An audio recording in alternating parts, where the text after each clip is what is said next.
What's going on, guys? Welcome back to Country Bunkers Trains. Hope you're doing good.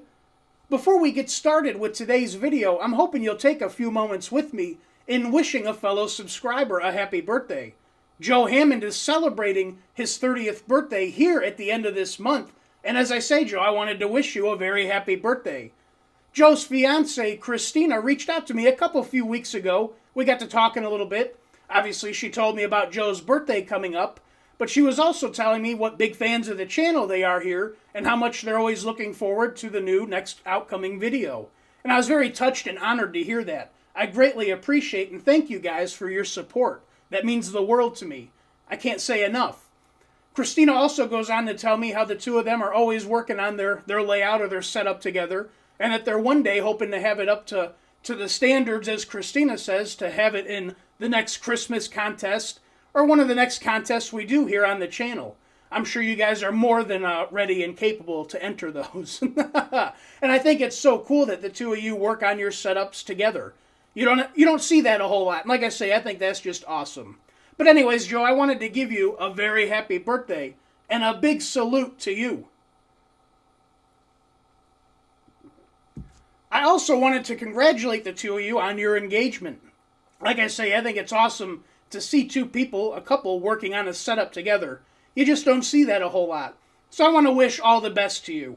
A big congratulations once again. We've got a fun one lined up for today, guys. Or at least I think we do. Got another oldie but a goodie to check out today. This engine and set is a fairly recent arrival here to the channel. We did a quick unboxing video of this a few months back. Although it's new to the channel, this engine and set is actually a very old, loyal, dear friend of mine. This is one of the OGs of the train room here. One of my very first engines and sets that ever came to me. Today I thought we'd take a quick peek at this beautiful MTH Premier Pennsylvania K4 cab number 5400 along with her accompanying passenger cars to make the complete set. Just an astonishing set. As I mentioned, this is one of the very first engines and sets to me here in the train room. One of the OGs, if you will. She is a bit of an older gal, but she's still here strutting her stuff and looking and performing great while doing it. She is an original Protosound or Protosound 1 engine. However, I have had it upgraded with Protosound 3. We did a quick little somewhat unboxing, I guess you could call it more a unwrapping video a couple months back, along with the new Berkshire that came to the layout here, as I say, a few months back. And this engine seemed to garnish quite a bit of attention, so I figured today we'd finally check it out. Now, I will say this beauty is such an oldie, it was a little hard coming up with info on it, but thanks to the internet, and luckily holding on and keeping the original boxes for both the engine and the set, we're good to go. This engine in its original configuration, original Protosounds, features a high-performance Pitman motor, quarter-inch scale detail and dimensions, weighs over 10 pounds, compatible with most AC transformers, operating Protosmoke smoke system, came available in 2 cab numbers. Believe it or not, this engine will operate on 031 curves, die-cast boiler, tender, and chassis, a constant voltage headlight, cab interior detail with engineer figures. The engine measures approximately 22 inches long, comes with die-cast leading, trailing, and tender trucks, operating marker lights, operating firebox glow, remote-controlled proto-coupler on the tender, precision ball bearing equipped gearbox, operating tender backup light, a real coal load. She came with a 1-year limited warranty and was equipped with, again, original Protosounds with QSI. She was a great sounding engine, a little dated, of course, by today's standards, but still, she sounded pretty damn good for the time. Now, like I say, she has been upgraded to Protosound 3. Really brought it into the 21st century. She still sports all the same great features that she had originally, however, now much, much more. Most notably, and the main ones being, she's now a command control engine with DCS, no longer a conventional only engine. The sounds are leaps and bounds ahead of what they used to be with the original QSI. Again, the QSI sounds were good for the time, but they were quite dated by today's standards. She now has the prototypical and correct 4 chuffs per revolution versus the original 1 to 1.5. The whistle on this thing is just spectacular, and it even has a quilling whistle now, but she still has the operating coupler on the tender, passenger freight announcements, and stuff like that. This engine does still retain its original constant voltage board here in the engine itself. You can see that's what's powering the lights on the engine. However, the engine itself is not currently live. It's just operating the lights. Now, I will say, to give the original Protosound some love, I'd have to say this is probably one of the most dependable, best-running engines I have here in the collection. This thing always ran with no issue and never gave me any fits. Some people might ask, well, why even bother upgrading it? What was the point? Was it even worth it? And for me, absolutely yes. Yes, it was. This is actually my second PS3 upgrade that I've had done. The first one being the Empire State Express that you see behind the K4. I'm sure as many of you know here on the channel, or if you are new to the channel, my 2 main genres or areas of interest here in the O-Gauge hobby are of course the modern new stuff with all their bells and whistles, but I also get really big into the post-war period, the stuff from the 40s, 50s, and going into the 60s. Both of these areas is what gets my blood going and what I thoroughly enjoy. But these engines were both kind of caught in the middle. These look the part of the modern engines, but with their sound and control systems, they just didn't jive with the modern engines. But on the flip side of that, these definitely didn't jive with the post-war engines with all their details, great looks, and the sounds that they did have. So like I say, they were kind of caught in the middle, and I didn't really run them much with either or. Now with the upgrade perform, these engines look as well as sound the part running with the modern stuff, and they fit right in. And that's what they're here for. I want to enjoy them. I don't want to just watch them sitting on a shelf. I want to operate them. And that's what they're here doing again. And I think it's awesome. There is one area on this engine I would like to continue upgrading and updating on, but to be honest with you, I don't think it'll ever happen. This engine absolutely screams the 90s and early 2000s with its chrome tires and chrome handrails. This was very popular back then.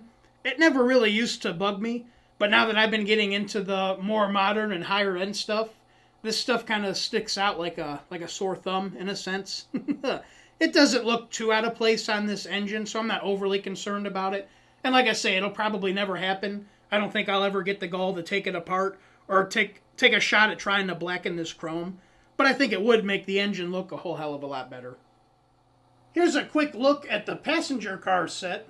For the longest time, this was my one and only complete set, engine and cars. I'm sure as you guys know, that's quite the rarity for me. But yeah, there's some pretty good looking cars. They are a bit dated by today's standards with the frosted glass and painted in figures, but they still look the part and do their job. Like I say, some really nice cars. They are starting to show their age a little bit. These come from the same time frame as the engine, 96 or so. Like I say, they still look good. They got a couple small bumps and bruises. I don't really notice a whole lot of chips or anything like that, but I do notice on some of the cars a little bit of warping, and the plastic on the end's just starting to get a little tired. But again, these things are 30 years old just about. So I'm not overly complaining. I did have to do one modification to these cars. This set and engine came to me used even many years ago. At the time, Proto 2 was entering the market, and a lot of these original Protosound engines and equipment became available. But we'll get to that in a minute. But even back in the day, 20 years ago, this is something I had to fight. And I still had to fight it up until a couple years ago. I didn't fix it until a couple years ago when I started putting these layouts up and got these back out of the boxes. But the issue I always had to fight on these were with the couplers. Pretty standard thumbtack coupler. You pull it down or a magnet mechanism on the track opens it and the coupler opens. The issue I had was with these springs that hold this plate and tab up. These springs are super, super thin and very, very weak. And after a few laps, they completely compress, which of course leads to this tab falling down and riding on the track or riding like that, which just opens the coupler, leaving your train stranded on the tracks and your engine and whatever cars are left coupled to it to come crashing into it half a lap later. I always had to remove the screw, take these springs out, and re-stretch them back out, and that would last a week or so, if that, and then I'd have to do it all over completely again. I had completely forgot about it until, like I say, I got them out of the box once more to start running them on these layouts. And what I did to fix it, it's not the prettiest thing, but I tell you, it damn sure works. I had a bunch of these little washers, so I just removed the spring completely and installed the washers and obviously the screw back in place. Obviously now this coupler is no longer operational. It's locked. You'll never be able to uncouple it. It doesn't bug me personally. I always run these cars together. I have no reason to uncouple them on the tracks. Whenever I take them on and off, I do it by hand anyway. But yeah, I'm sure I could, if I really wanted to, install a new spring or go find a new spring. But again, these original springs, they're just so weak. They only lasted for so long. You can imagine, like I say, I was fighting this 20 years ago. Here we are almost 30 years later. You can imagine how bad they were now. I'm actually surprised that this one's still in place. I thought I got them all, but apparently this spring is still holding. Who would have thought? My parents purchased this set for me during my youth many years ago. Obviously, it's got quite a bit of sentimental value attached to it. They purchased it used at the time as PS2 stuff was just entering the market, and there was all kinds of deals to be had on the original Protosound stuff. Doing this video kind of got me a little nostalgic and somewhat curious. This set came from my local train store back up in Michigan, Michigan Model Train Center. The gentleman who owned this place was named Skip. I'm curious if anyone remembers or shopped at this store or remembers Skip by chance. It was kind of a cool store. It was a two-part store. He was located in Pinckney, Michigan, and he was off of Portage Lake on one of the creeks, and he did a canoe rental as well as the train store. The canoes kept him busy during the summer, and the trains kept him busy in the winter. Kind of a neat gig. Skip kind of was the stereotypical train store owner. He came off a little grumpy and a little brash at first, but he was really a nice guy. Skip is actually the guy that introduced me to MTH, that SOB. I was a die-hard Lionel guy growing up, and I vividly remember walking into Skip's store. And like I say, he introduced me to MTH, showing me the new Proto 2 stuff, the passenger freight announcements, and all the neat stuff that they did. And I just remember my jaw leaning on being supported by his layout, the edge, drooling all over everything. Like I say, really nice guy, and he had to have been. I mean, Little Country Bunker was always in there bugging the hell out of him. Being a kid, I didn't have any money, but I would always go in there and check things out and kind of hang out and shoot the BS with him. Like I say, really nice guy. I learned shortly after I moved down here to Florida that Skip had passed away. I was pretty sad to hear that. But like I say, I was curious if anyone remembers this place. I heard that one of his sons kind of ran the store somewhat a little bit after he had passed, but that only lasted a year, and then he ended up just bulk selling everything just to get out of it. I tried looking for images online of the store and whatnot, but unfortunately it seems like this place is kind of lost to time. The images I did grab are off of Google Earth. I don't know if these are current. I can't imagine they are because the sign is still up. Kind of a sad story, but such is life. But anyways, guys, enough babbling already, right? Let's go ahead and check this sucker out. Let's check out all these new features that this engine has. Now, of course, this is all pretty standard for Proto 3 stuff, but again, this is all stuff this engine never had, so I think it's pretty neat. We're going to be using all the extended startup and shutdown sequences throughout the video. Let's go ahead and get started, though. We've got a schedule to keep. Let's get our steam. Clean out the ash pad.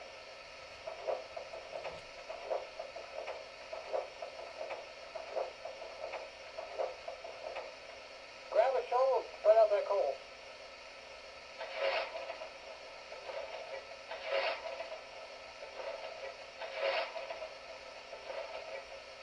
Check on that water level, will you? Swing that spout over.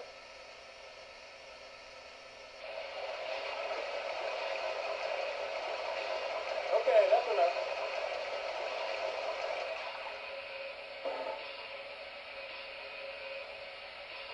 Dope up those side rods, will you?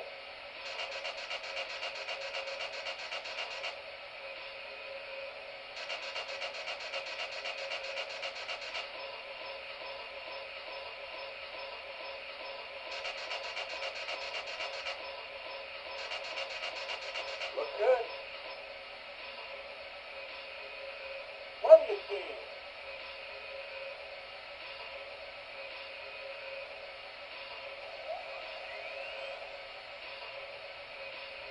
I'll blow her down now. Clear? Clear.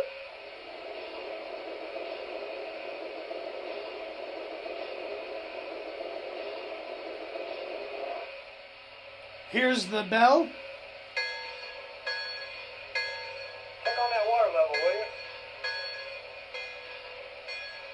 And here's the whistle.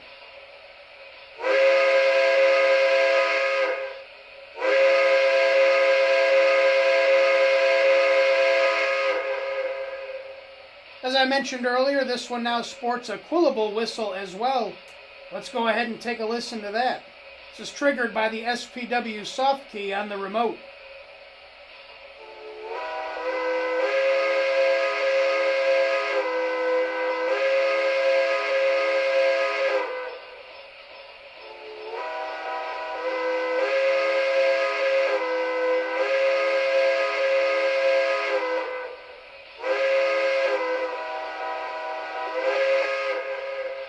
Pretty neat. Now, of course, this one has passenger station sound effects, which we'll go ahead and take a listen to here in a minute. Well, let's go ahead and move her out.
Stop is Fort Wayne.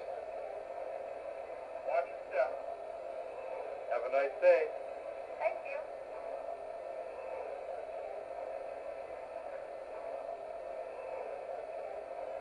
Welcome aboard. Ticketed passengers only. Let me help you with your baggage. Thanks.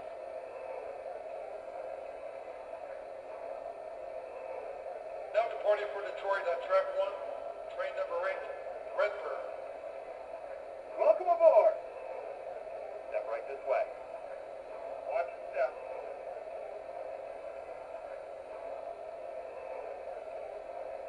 All aboard.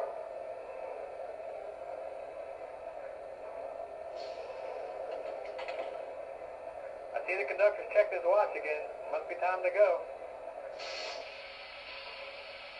Conductor's giving us the highball signal. Let's get down the line.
Okay, shut it off.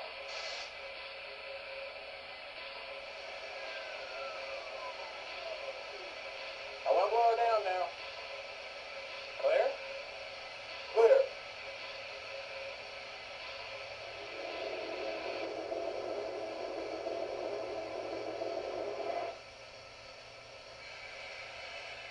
Take care. See you soon. I hope you guys enjoyed this little video on the MTH PRR K4 and passenger set that has been upgraded to Protosound 3. If you did, please make sure to like, comment, and subscribe. It would be much appreciated. But anyways, guys, until next time, my name is Zach, and this is Country Bunkers Trains. Y'all take care. I'll see you the next go-round.